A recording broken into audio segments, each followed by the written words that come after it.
Hello everyone, I am Jhumu not চুমু।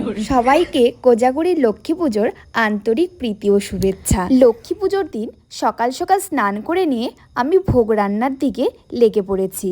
এই যে দেখো, ফার্স্টেই আমার সুজি করা হয়ে গেল, তারপর আমি লুচি করছি। পুজোর আয়োজন করতে আমার বেশ ভালোই লাগে। ছোটবেলা থেকে মায়ের হাতে হাতে হেল্প করতে করতে অনেকটাই পুজোর কাজ শিখে গেছি। লুচিগুলো আগেই বেলে নিয়েছিলাম জন্য একটার সঙ্গে আর একটা গা লেগে যাচ্ছিল। কি করব, আমাকে আবার ডবল খাটনি করতে হলো, আবার নতুন করে বেলতে হলো।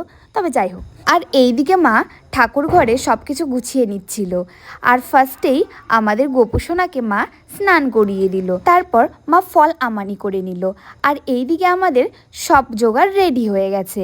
আর আমাদের বাড়িতে ঠাকুরমশাইও চলে এসেছেন। আর আমি ধূপতিটা ধরিয়ে দিচ্ছিলাম। আর আমাদের বাড়িতে ঘট পুজো হয়, ঠাকুরমশাই আসেন, সব কিছুই জোগাড় হয়, তবে মূর্তি থাকে না, ঢাক থাকে না, শুধু ঘট পুজোটাই হয়।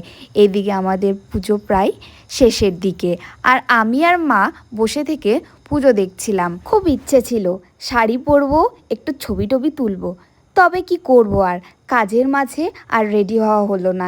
এইভাবেই পুজোটা শেষ হয়ে গেল। আর আমি শেষে পাঁচালিটাও পরে নিলাম। আর দেখো, এই তো আমি প্রসাদটাও খেয়ে নিলাম।